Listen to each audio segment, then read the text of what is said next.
So before we begin talking about redox reactions and what's oxidizing, what's reducing, we're just going to look at another solution stoichiometry problem. So when you have an acid-base reaction and you're involving it in solution stoichiometry, this is typically called a titration. So if throughout your reading you come across the word titration, this is just a way of, this is just a method of neutralizing either an acid or a base by adding an acid or a base. And so from that you can determine the concentration of your unknown acid or unknown base. But it's still the same type of steps that we would do in any normal stoichiometry problem. So we want to standardize this HCl solution, and so we have 25 milliliters of some unknown HCl solution. And then what you do is you add a few drops of what's called an acid-base indicator, and you'll know when the reaction is finished when the indicator changes color. So right now with the drops of the indicator in the HCl solution, if we use phenolphthalein, it would be colorless. And then in a burette, we add a known concentration of sodium hydroxide. And so basically what we're going to do is we're going to start adding sodium hydroxide until the indicator changes color. And once it changes color, that means we're at the end point of the indicator. And that means all the acid has been neutralized. And so when we look at the burette, it initially is at 1.65 milliliters.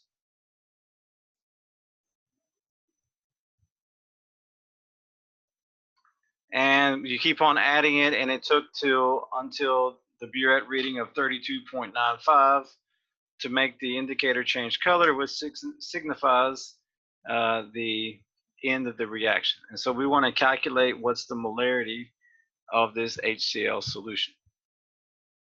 And so first we need to write a balanced chemical equation. So here we have an acid-base reaction, so we have HCl plus NaOH.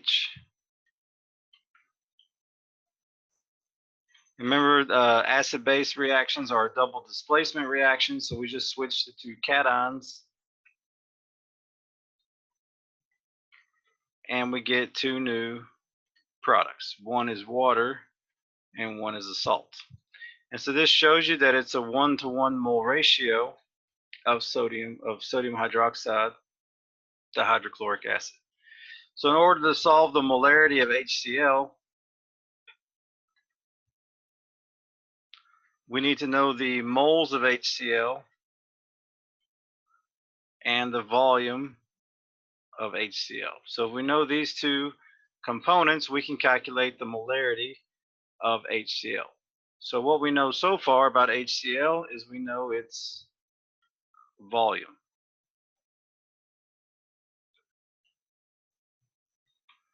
But we don't know its moles. So that's our unknown. Once we find the moles, we can find the molarity of HCl.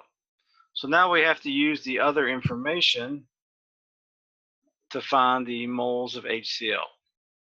So what we're going to do is we're going to use the molarity and volume of sodium hydroxide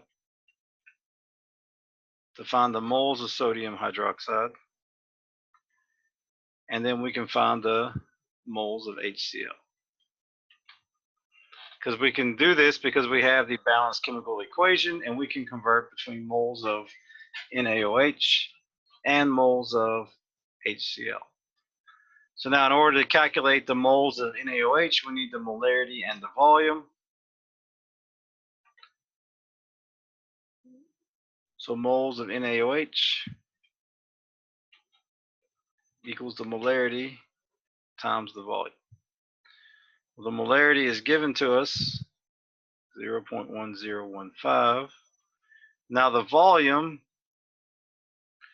is the difference between the final measurement of volume on the burette and the initial. So volume of NaOH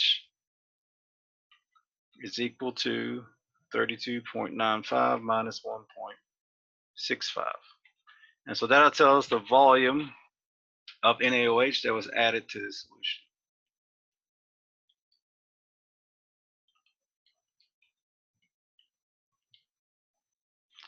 And we get 31.30 milliliters. So now we have the volume and molarity of NaOH. We can find the moles of NaOH. So we get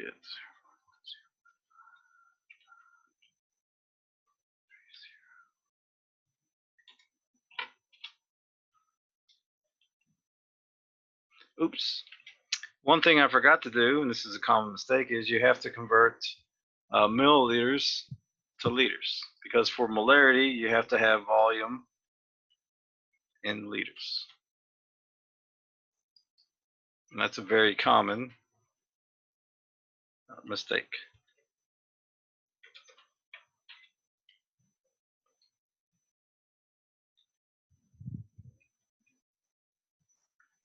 And we get 0.00.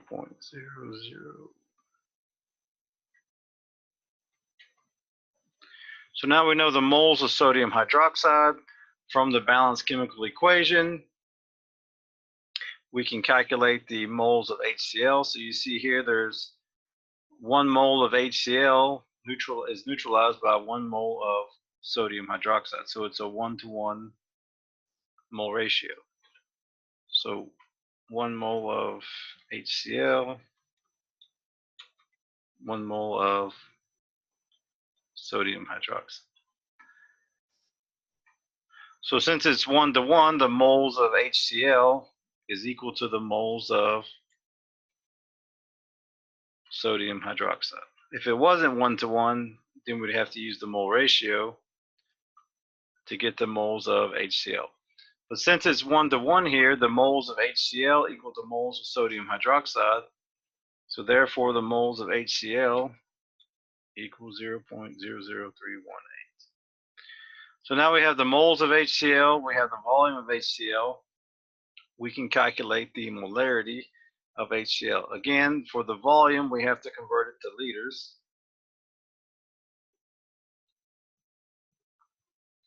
And now we can determine the molarity of HCl.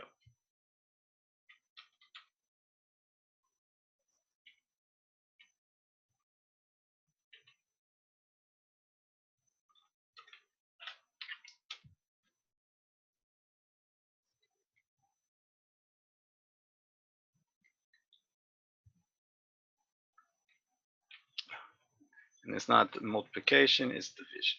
Molarity divided by volume, excuse me, moles divided by volume gives us molarity.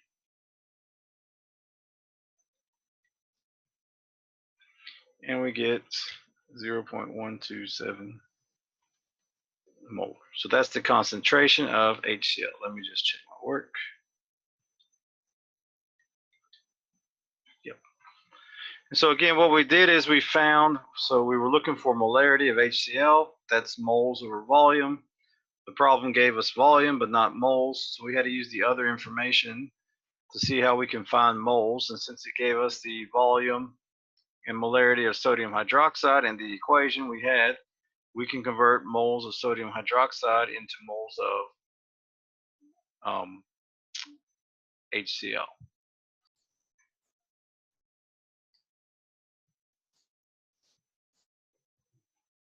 And so when we talk about redox reactions, since there is a transfer of electrons, we need to lay down some vocabulary that we use when talking about redox reactions.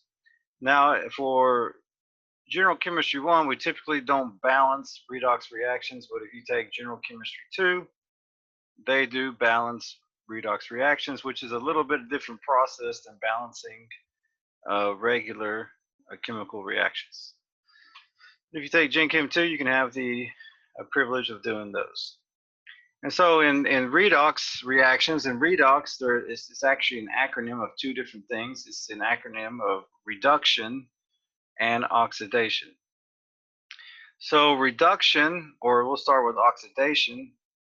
Oxidation means that some species loses electrons. And the way we know that something loses electrons is that its charge, or you can refer to it as oxidation number, becomes more positive. And so here we have magnesium, just the magnesium element. It loses 2 electrons, it becomes oxidized, and we know that because magnesium by itself is 0. When it becomes an ion, it's +2. So +2 is more positive than 0, so magnesium is oxidized.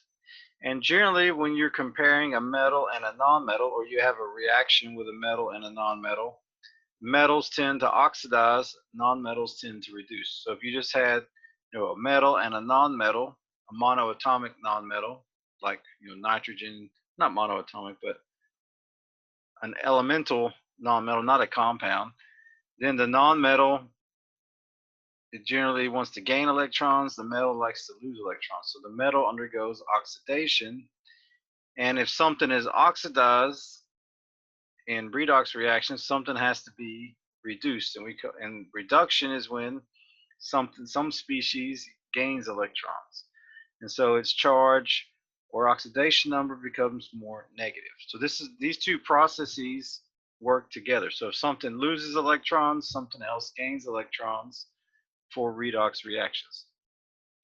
And so here we have F2. Again, when F2 is by itself, it has a charge of 0. It gains 2 electrons. Now you see the charge became more negative because -1 is more negative than 0. And so fluorine is reduced. Generally, and this is generalization, but metals, especially when you compare it to nonmetals, metals like to be oxidized, nonmetals like to be reduced. So those are the two processes going on in redox. Something is being oxidized, something is being reduced. Now we have to talk about what's promoting the oxidation or reduction. And so there are two types of agents that promote either oxidation or reduction. The reducing agent contains the species that is oxidized and promotes reduction in another species. And reducing agents are always reactants. So when it asks you a question, what's the reducing agent? It's always going to be a reactant, never products.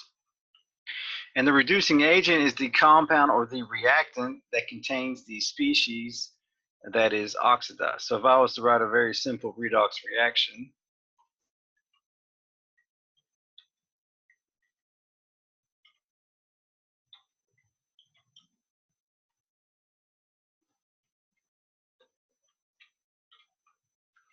so this is a redox reaction. Now here we see that, again, elements by themselves have a charge of 0.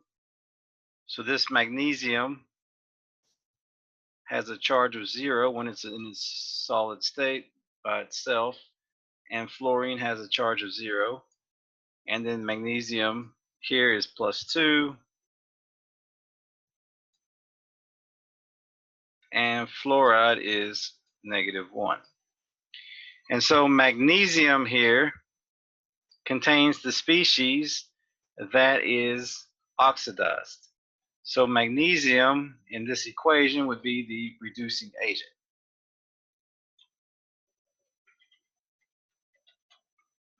Because it contains, it sounds redundant, but it contains magnesium, which gets oxidized. And then the other agent, so if something is promoting reduction, something else has to promote oxidation. And so that's called the oxidizing agent. And so that contains the species that is reduced.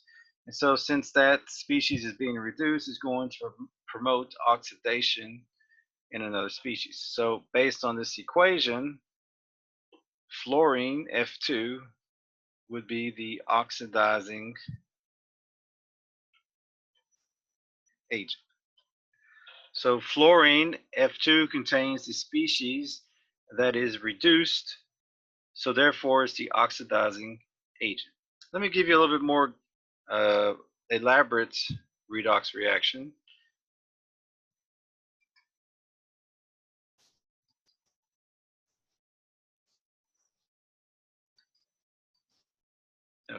And again, these agents are always reactants. So reducing agent, oxidizing agent, anytime a question asks you for what is the reducing or oxidizing agent, this is always going to be a reactant. So if you, for example, if it's a multiple choice question and you see some of the answer choices have products, well, that's a good way to mark those out because only reactants can be agents. Let me write a little bit more elaborate. Here we have CH4.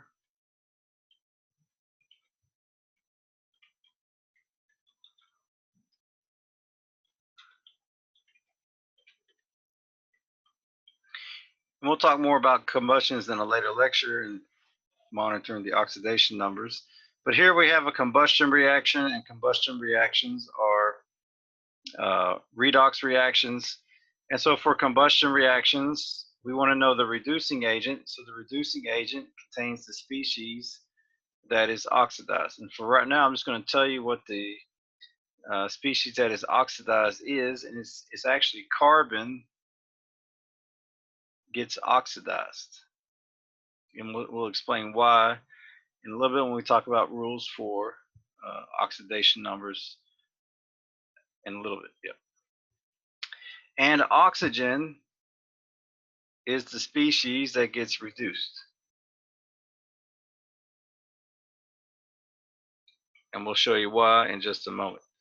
So since methane contains the species that is oxidized, methane is the reducing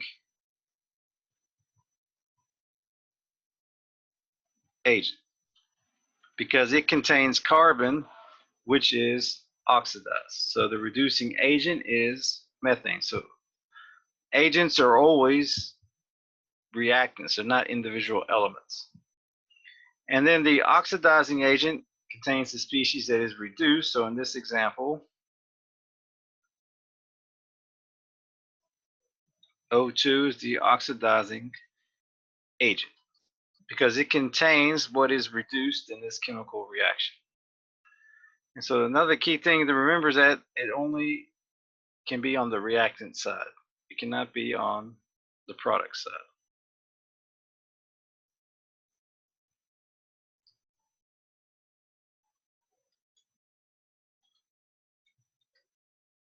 So now we're going to lay down some rules for oxidation numbers, or we can refer to them as charging. It's just a bookkeeping difference between oxidation number and charge. If the sign is on the left side, I believe it's a charge, or no, excuse me, if the sign is on the left side, I believe it's oxidation number. If the sign is on the right side, I believe it's a charge. But they both mean the same thing. It's just more of a technical issue. So whether you say oxidation number, charge, it's okay with me. It's the same thing. So now, elements in their natural state have a charge of 0. So anytime you see an element by itself, and it's not in a compound and it's not an ion, you can automatically assign it a charge of 0. So as on the previous slide, we had magnesium and fluorine. Both of those were assigned a charge of 0 because they're by themselves and they're not ions. Likewise, in the second example, O2 would have a charge of 0 because it's by itself. So any element in their natural states has a charge of 0. Now for metals, when we refer to them in compounds, we use the same rules that we used when naming ionic compounds. So they can have a variety of different charges depending on what they're bound to. So the same rules that you learned in chapter 2 about metals, it's the same for here as well. Now for nonmetals and compounds, when they're bound to metals, we use the same rules that we learned about in a previous chapter. So group 17 is -1, group 16 is -2, etc. So all those rules that you learned in the previous chapter still hold true when we're looking at nonmetals bound to metals. Where it gets a little tricky is when nonmetals are bounded to nonmetals. And that's what we're going to talk about in just a second. But if it's a nonmetal bound to a metal, the same rules that you learned earlier apply here. Now, some other rules that help us, especially when we're dealing with covalent compounds, is that fluorine always has a -1 charge when it's in a compound. So it doesn't matter what fluorine is bound to, it's always going to have a -1 charge, always. And the reason is because fluorine is the most negative element on the periodic table. And in future chapters, we'll actually explain why fluorine is the most negative element. But for right now, since it's the most negative element, it always has a -1 charge. Hydrogen depends if it's bound to a metal or a nonmetal. So when it's bound to a nonmetal, it has a +1 charge.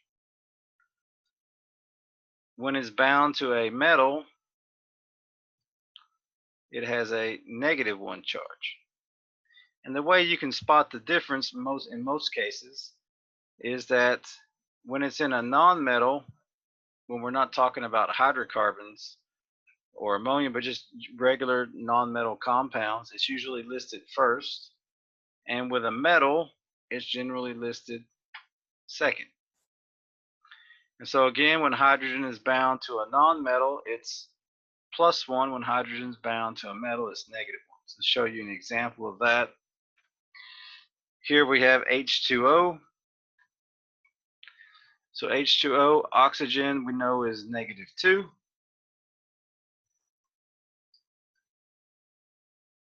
That's our common ion that we remembered. Now, since hydrogen is bound to an oxygen, each hydrogen has a +1 oxidation number. Whereas if we wrote this, now we have hydrogen bound to a metal. So calcium is +2 and hydride is -1. So that's the difference between being bound to a metal and a nonmetal.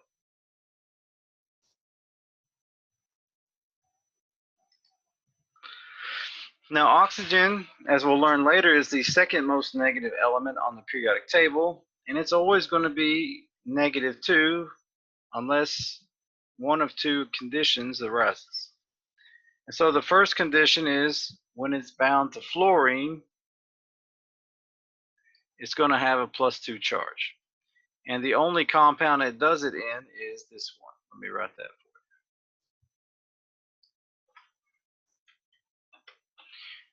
you. OF2 is the only compound where oxygen is going to be a +2, only.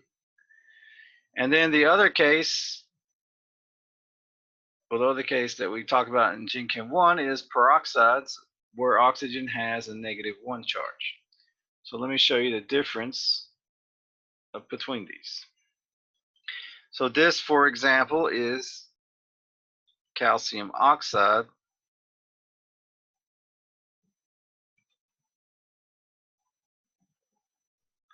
And this is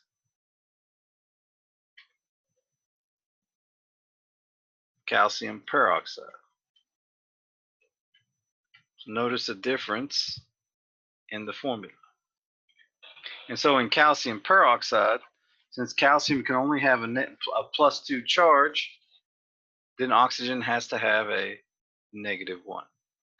And so if you remember these three rules here, these rules will help you, 99% of the time, help you determine the charge or the oxidation number of the other elements in the compound.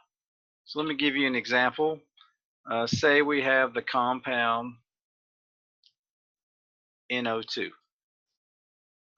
And I ask you what's the oxidation numbers of nitrogen and oxygen in NO2. Well, oxygen, it's not bound to fluorine. It's going to have a -2 charge. And since there's two of them, this means nitrogen is oxidation number of +4. So just by remembering oxygen, you can deduce the others. Now you may say, well, why isn't this peroxide? And peroxide only forms an ionic compound. So you have to have a metal bound to it, like calcium shown here, for peroxides. To give you another example, let's see. So we mentioned CH4 last time. So we may not know anything about carbon, but you know hydrogen is bound to a nonmetal. So this would be +1. And since there's 4 hydrogens, carbon would be a -4. Let's see. Think of another molecule here.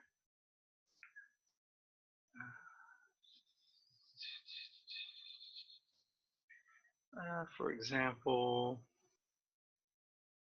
C2H6.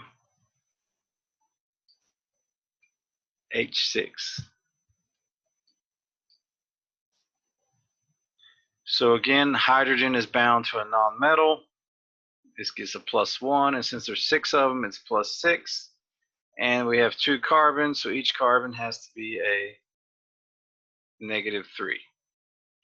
So what I'm trying to show you here is that as long as you know these 3 main rules, you can determine the charges of, or the oxidation numbers of, other, especially nonmetal atoms in the formula.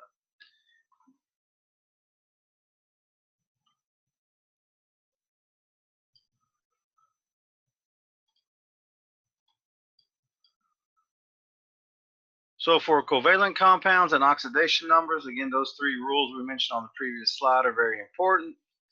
And so in covalent compounds, generally the element that's in the compound that's closest to fluorine on the periodic table is going to have the negative charge. And the way you know which one has a negative charge is typically the last element written in the formula. And then all other elements would have a positive charge, so it balances out the charges, so it's overall 0. So for NO, we know oxygen is -2. Again, oxygen is closer to fluorine than nitrogen, so it's going to be negative. Therefore, nitrogen has to be a +2. Sulfur dioxide, we know oxygen again -2. So by default, sulfur has to be a +4. Iodine dichloride, so chlorine, or chloride I should say, has a -1 charge. And again, the way we know chlorine is negative is because it's listed second in the formula.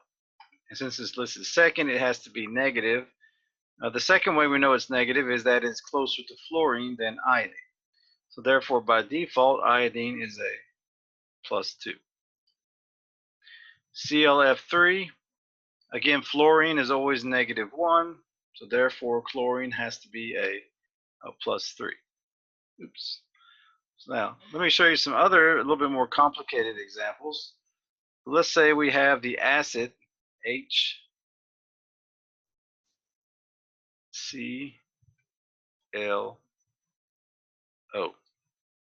And I asked you, what are the oxidation numbers for every element in this compound? Now, the first thing you should note is that hydrogen is bound to nonmetals. So hydrogen would be a +1. Next, we know that oxygen is not bound to a fluorine, is not bound to a metal, it would be a -2. Therefore, to balance the negative charges, chlorine has to be a +1. If we looked at another example, another acid,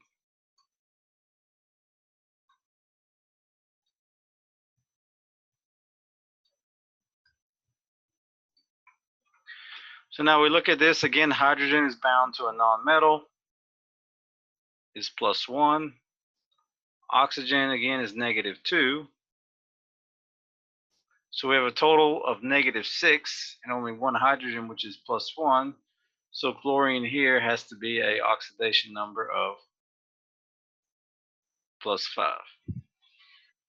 And we can even do this for polyatomic ions. So for example, we have the polyatomic ion chromate.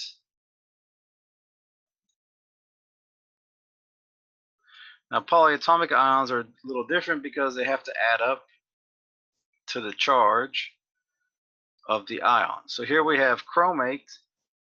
Chromate is a -2 charge. That means overall we have to have a -2 charge. So again, oxygen is -2.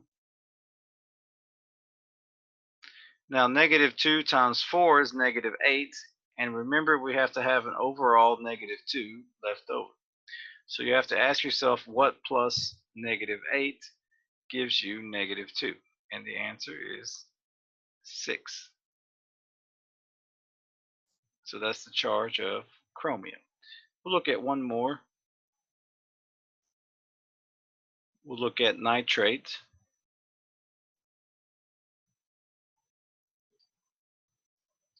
So nitrate has an overall -1 charge. Again, we know oxygen is -2. So since we have 3 -2s, that's a total of -6. So we have to ask the question, what plus -6 gives us -1? And the answer is +5.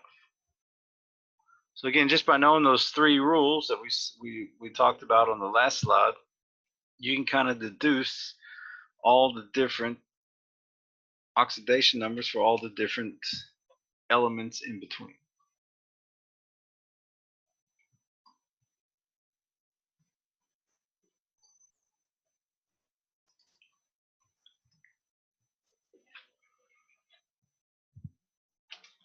So now we're going to look about how to evaluate the transfer of electrons in redox reactions.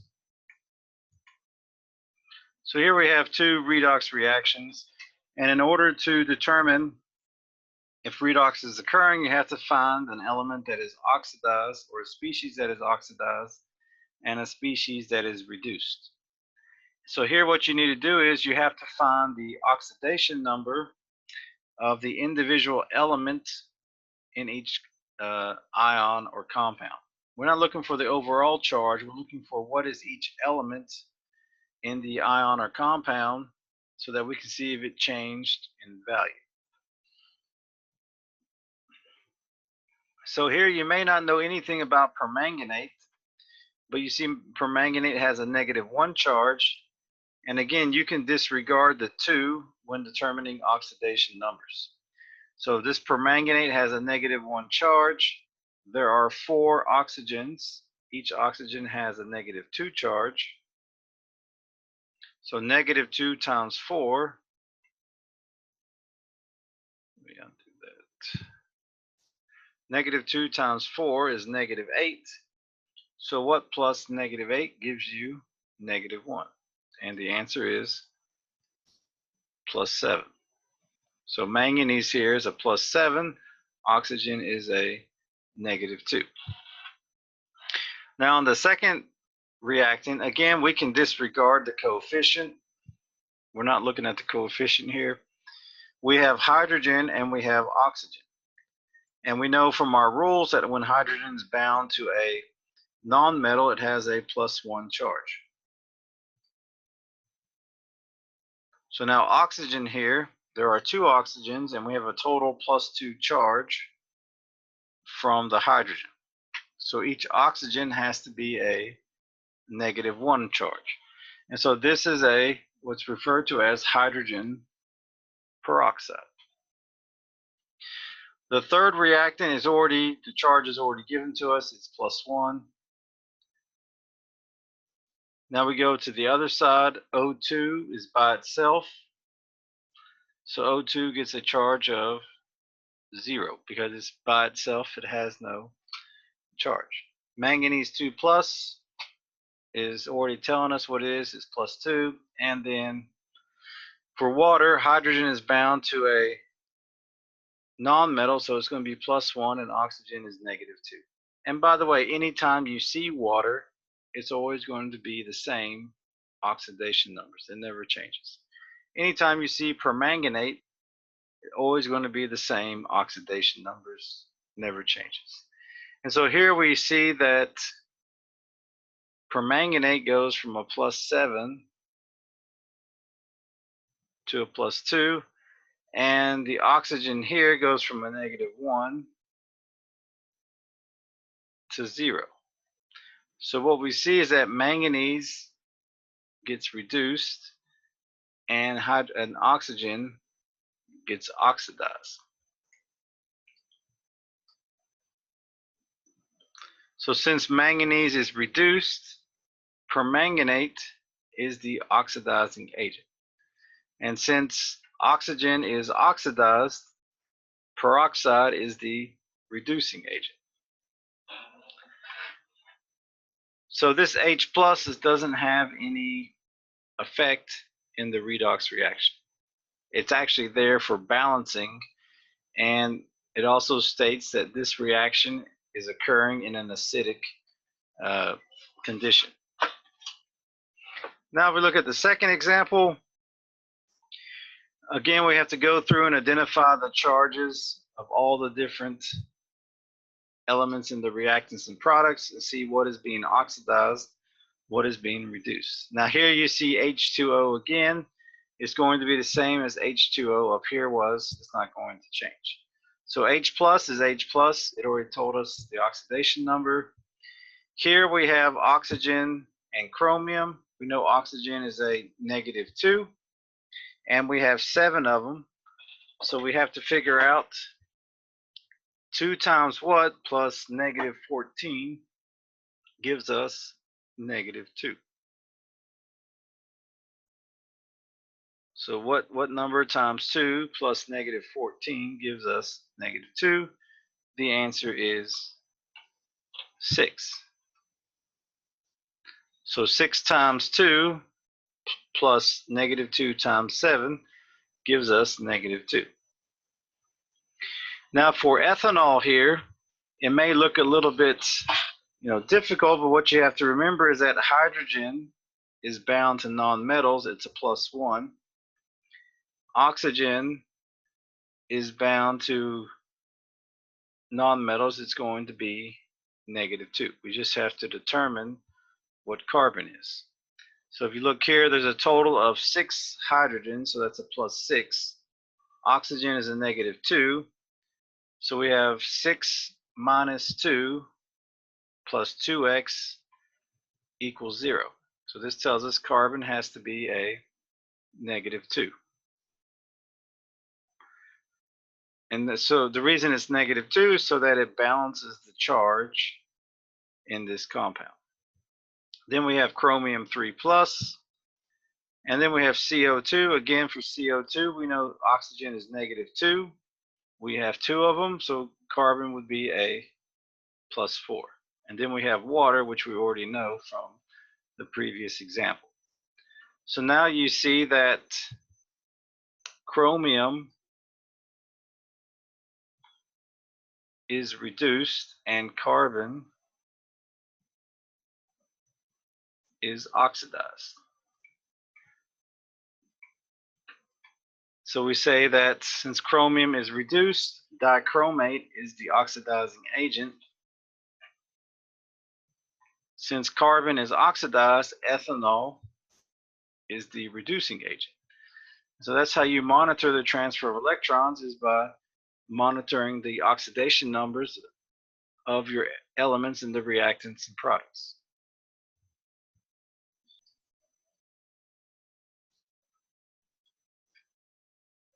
So here we want to do the same thing. We want to determine what species is being oxidized, what species is being reduced, what's the oxidizing agent and reducing agent. And again, remember when we see the word agent, that means it's going to be a reactant. And you may see some equations that have one reactant, then it's going to behave as both the oxidizing and reducing agent. So let me just give you an example of that so you can see that when you have one reactant, it could behave as both of them. So let me give you, let's see.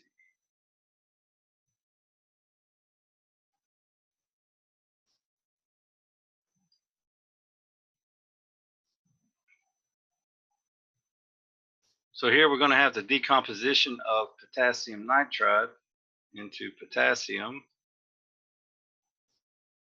and nitrogen gas.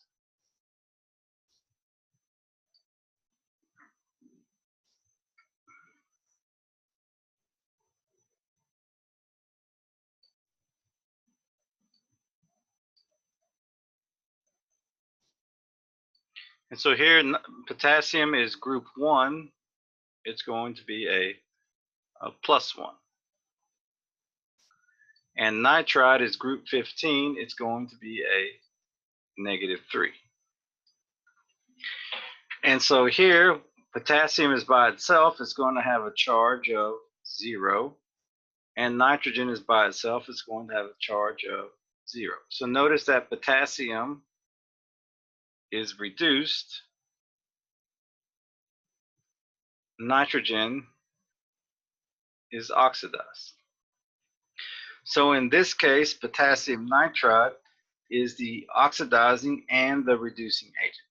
So it's okay if the same compound acts as both, because it contains both the species that is oxidized and the species that is reduced.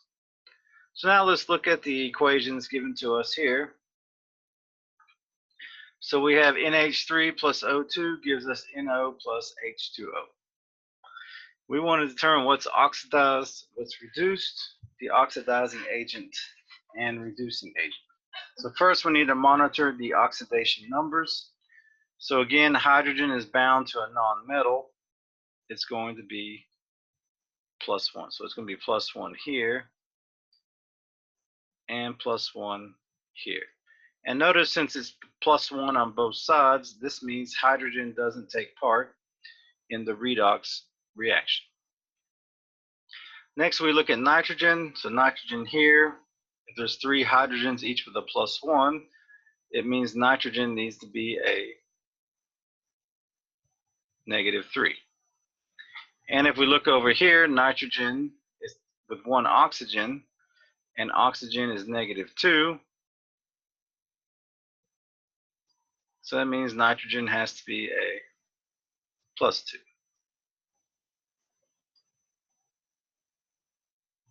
Now O2 by itself is 0,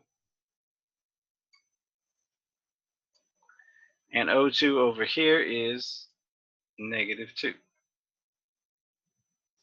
And so you see that nitrogen is oxidized and oxygen is reduced.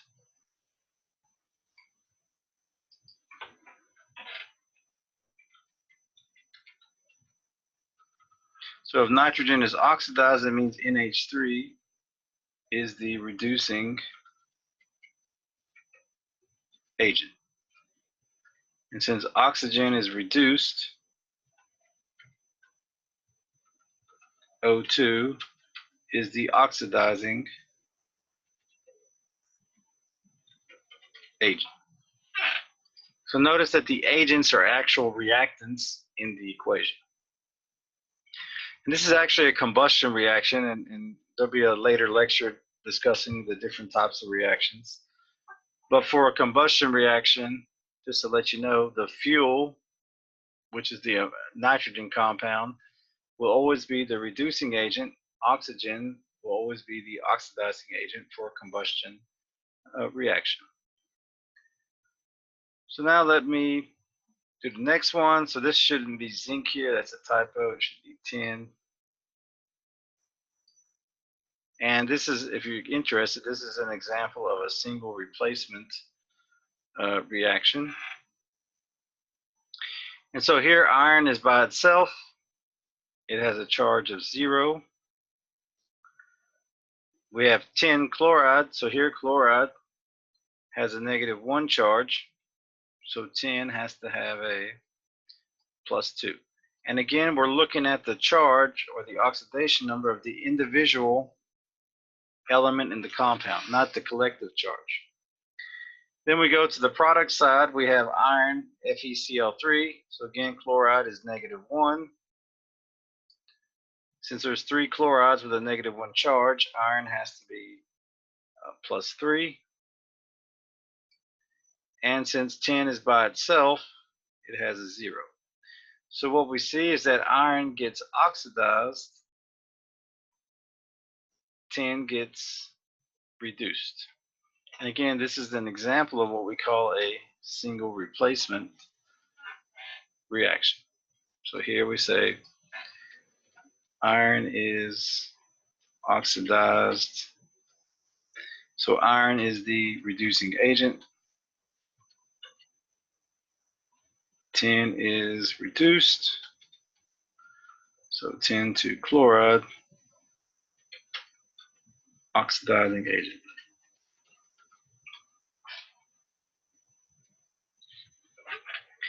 The last one is just a redox reaction. So here we have mercury 1 chromate, and we have it in a basic solution. We get mercury 1 oxide and the chromate ion with water. So again, we may not know anything about chromium, but we know here oxygen is a -2. Now here you'd have to know that this Hg2 is actually a polyatomic ion called mercury 1. So it's actually written as Hg2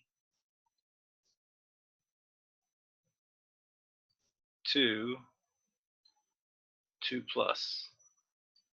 And so this is one of the rare polyatomic cations, but this is mercury 1. So knowing that, we know that mercury is going to be a +1. And so if we have 2 +1s plus something minus 8 has to equal 0. And we did chromate earlier in the lecture. Maybe you remember it, but it doesn't change. It's still going to be a +6. So now for this hydroxide, again, hydrogen is +1. Oxygen is still -2. Overall, we have a -1 charge. Here we have, again, Hg2. We know that oxygen is a -2 charge, and this is mercury 1, so this is going to be a +1. And we have chromate again, so it's going to be the same. It's going to be +6 and -2. And then we have water, which is +1 and -2. So what you notice here is that there's no change in oxidation number, which means there's no transfer of electrons. So this is not a redox reaction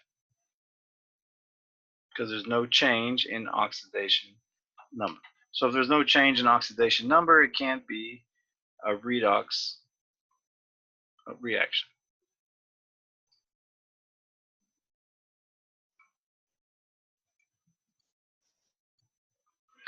So again, we have the same question. We give a series of reactions. We want to determine what's oxidized, what's reduced, and the oxidizing agent and reducing agent. So on the first one, you could call this a combustion reaction because we have oxygen reacts with some fuel. We get oxides of the fuel. And so now if we take a look at this, again, you may not know anything about boron, but hydrogen is attached to a nonmetal.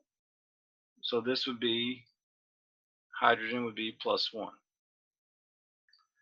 And here boron would be a -3. So -3 times 2 plus 1 times 6 gives us 0. Then we have oxygen, but oxygen is by itself. It's going to have a charge of 0. Next we have B2O3, and here you see that oxygen is a -2, and -2 times 3 is -6.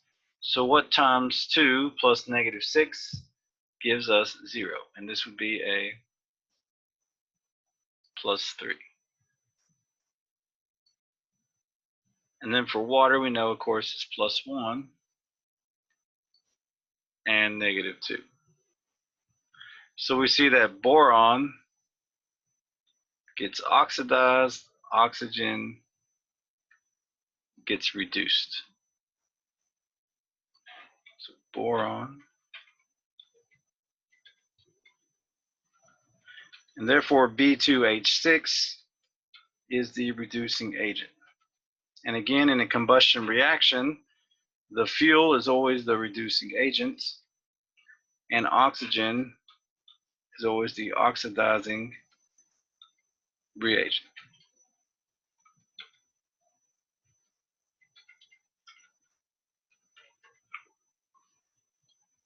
So that's number 1. Now we go to number 2. We have this redox reaction. And by the way, you'll know if redox will occur if you notice if we have an element on one side and it gets put into a compound on the other. That's a good telltale sign that this is a redox reaction. So if you see here, nitrogen is in a compound, but here nitrogen is an element. So that's a good indication that redox has occurred. So anytime you see an element on one side and it's in a compound on the other side, you can be guaranteed that redox has occurred in that equation. So here sulfur is by itself, so it gets a 0. Potassium we know is group 1, it's +1. Oxygen is -2. So we got to find nitrogen, so 1 plus what? -6 equals 0. And so here nitrogen is a +5. And if you remember the example we did with nitrate earlier, it was the +5 there as well. Next we go to calcium carbonate. We know that oxygen is a -2. We know that calcium is a +2 because it's group 2. So 2 plus what? 2 plus what? -6 gives us 0. And so here carbon is a +4. So anytime you have a compound, the oxidation number should, the total oxidation number should add up to 0. Now we move to the product side. We have potassium sulfate. Again, potassium is group 1. It's going to be +1. Oxygen is -2. Now sulfur, we have 2 potassiums. So that's a total of a +2 from the potassiums. And we have a total of -8 from the oxygens. So what +2 -8 gives us 0? Well, it's going to be +6. So sulfate is a +6. Now we have calcium sulfate. Again, calcium is group 2, it's +2. And since it's sulfate again, it's going to have the same set of oxidation numbers. Sulfur is going to be a +6, and oxygen is going to be a -2. So that never changes. Anytime you see sulfate, it's always going to be the same. CO2 we saw earlier in the example, it's going to be the same here. So oxygen is a -2, and carbon is a +4. And then we have nitrogen by itself, it's 0. So the only, there's a lot of elements in this reaction, but the only ones you need to really focus on are the ones that go from an element to a compound or the one that goes from a compound to an element. So what do I mean by that is if we take a look here, we see that sulfur goes from an element to a compound. This one, for example, and this one. So sulfur is going to be involved in the redox process because it goes from an element to a compound. Likewise, nitrogen goes from a compound to an element. So you definitely know that one is going to be involved in the redox process. Now, carbon and calcium are not involved in the redox process because their oxidation numbers don't change. So we can go ahead and mark that one off as because it's not involved in the redox process. So now we see here sulfur goes from a 0 to a +6, and nitrogen goes from a +5 to a 0. So sulfur is oxidized, and S in this case is the reducing agent as well. And then nitrogen is reduced, so potassium nitrate is the oxidizing agent. That was a very busy equation. Now we look at what we have as a synthesis reaction. So synthesis means you have multiple reactants, gives you one product. And most synthesis reactions are redox. So here we have PF3. Well, you may not know anything about phosphorus, but you should know that fluorine is -1. And so since we have 3 fluorines with a -1, phosphorus has to be +3. Now fluorine by itself is 0. And then over here, fluorine again is -1 because it's always -1. And so we have -1 times 5 plus what gives us 0. So here phosphorus is a +5. So what we notice here is phosphorus goes from a +3 to a +5. That's 5 there. And fluorine goes from 0 to -1. So we would say phosphorus is oxidized. PF3 is reducing agent.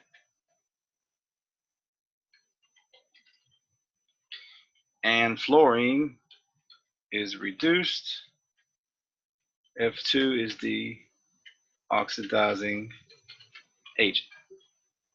So this is how you go through and you monitor or you observe the transfer of electrons is by monitoring the oxidation numbers and deciding what is oxidized, what is reduced, what is the oxidizing agent, and the reducing agent.